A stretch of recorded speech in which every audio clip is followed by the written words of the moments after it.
Video को like कर दीजिए और अगर पसंद आई है तो अपने दोस्तों में ज़्यादा से ज़्यादा शेयर कर दीजिए। चैनल को सब्सक्राइब कर लीजिए और बेल आइकन को प्रेस कर दीजिए। नमस्कार दोस्तों, मैं हूं आशीष वर्मा। स्वागत करता हूं आपके अपने YouTube चैनल जिसका नाम है भौगोलिक दुनिया। दोस्तों, आपने बिल्कुल सही सुना है। हमने यहाँ चैनल का नाम रिप्लेस कर दिया है। दोस्तों, मधुमक्खियों का नाम लेते ही हमारे जहन में दो चीजें चलती है। पहला, उससे मिलने वाला उसके छत्ते से मिलने वाला स्वादिष्ट शहद, और दूसरा हमारे शरीर में छोड़ा गया उसका जहरीला डंक, जिसका दर्द हम जिंदगी भर नहीं भूल पाते। तो दोस्तों, क्या आपको पता है कि मधुमक्खियां इससे ज्यादा और भी बहुत कुछ है। आज मैं आपको यही बताने वाला हूं।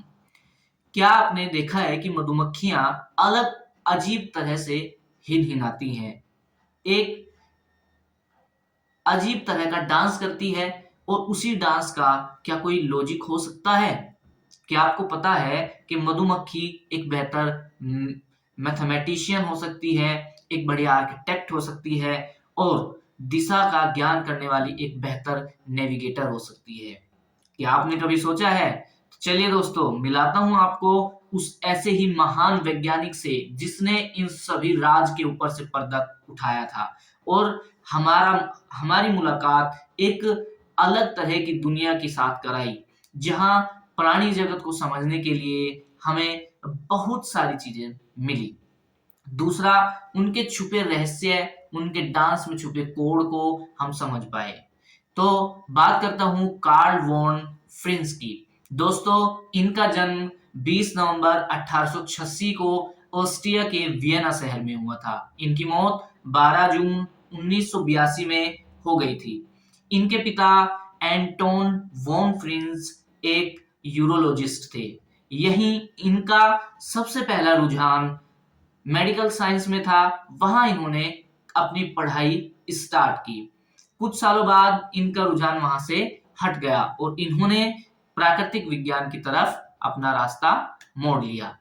वहां इन्होंने खूब अध्ययन किया, अपनी पीएचडी कंप्लीट की। उसके बाद 1910 में जर्मनी के म्यूनिक विश्वविद्यालय में असिस्टेंट प्रोफेसर के पद पर काम किया।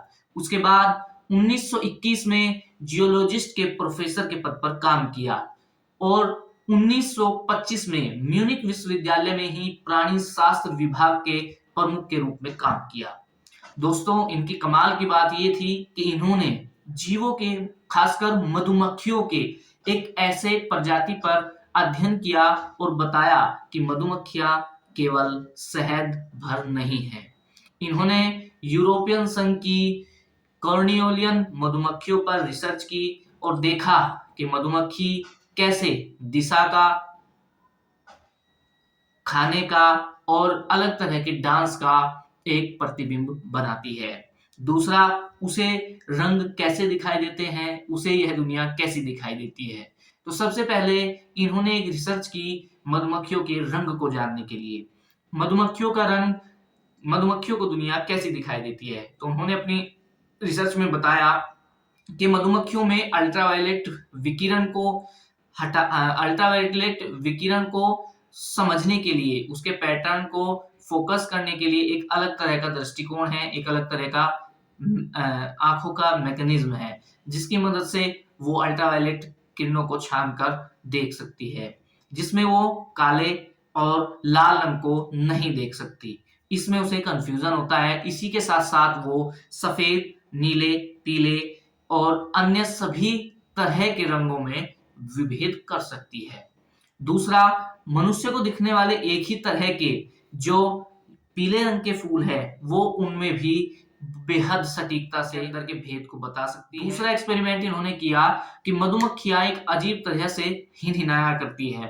तो इन्होंने देखा कि कहीं इसमें कोई संदेश तो नहीं छिपा है। फिर इन्होंने एक अपने पालतू मधुमक्खी के झुंड पे एक्सपेरिमेंट किया, जिसमें उन्होंने एक प्लेट में मीठा पानी रखा। उसके बाद में दूसरा सबसे बड़ी बात ये थी कि उसमें केवल उसी के झुंड की मधुमक्खियां शामिल थी। तो दोस्तों, इन्होंने सोचा कि इतनी सटीक जानकारी वो कैसे दे सकती है।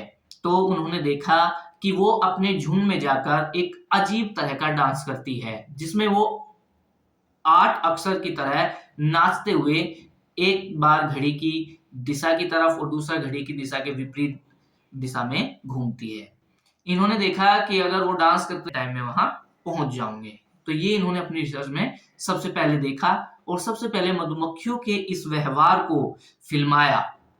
उसके बाद इन्होंने एक नई चीज और बताई, जिसमें इन्होंने बताया कि मधुमक्खियां अपने छत्ते का, अपने पूरे समूह का किस तरीके से निर्धारण करती है। तो मधुमक्खियों में सबसे अहम होती है रानी मधुमक्खियां, जिसका मतलब केवल बच्चों को जन्म देना होता है।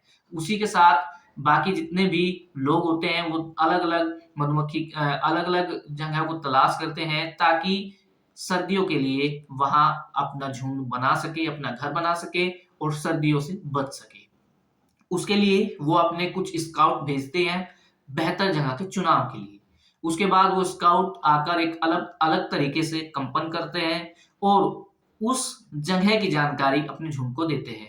उसके बाद उस जगह से कुछ लोग इस चीज का निरीक्षण करने के लिए उस जगह पहुंचते हैं कि क्या वास्तव में जैसा उसने बताया है वो जगह वैसी ही है। फिर वो आकर अपने झुंड में, अपने छत्ते के अंदर उस स्काउट के पक्ष में डांस करते हैं और बताते हैं कि इसके द्वारा खोजी गई जगह बेहद शानदार है। तो वे मधुमक्खियां जाकर वहीं अपना बसेरा बनाती है। उसके बाद अपना छत्ता तैयार करती है और सर्दियां वहीं गुजारती है। उसके बाद फिर लगभग 10,000 मक्खियां उड़कर चली जाती है एक नई कॉलोनी बसाने, एक नया घर बसाने। दोस्तों, ये जो वैज्ञानिक थे कार्ल वॉन फ्रिंच, इन्होंने सच में एक ऐसे जगत के साथ हमारा तालमेल कराया जिसमें हमें उन्हें समझने के लिए जिसमें हम उन्हें समझ पाए। दूसरा, इन्हीं सारे अध्ययनों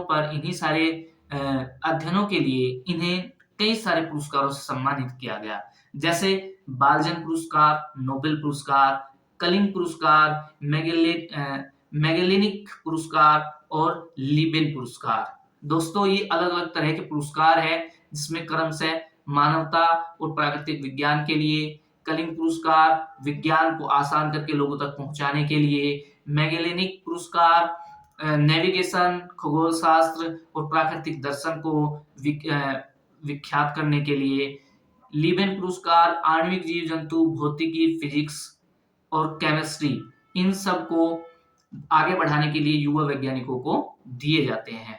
तो दोस्तों, यही था आज का वीडियो पसंद आया हो तो लाइक कर दीजिए, ज्यादा से ज्यादा शेयर कर दीजिए और चैनल को सब्सक्राइब कर लीजिए, बेल आइकन को प्रेस कर दीजिए, ताकि आने वाली और नॉलेजेबल वीडियो आप तक पहुंचती रहे और आपसे कुछ मिस ना हो जाए। तब तक के लिए नमस्कार।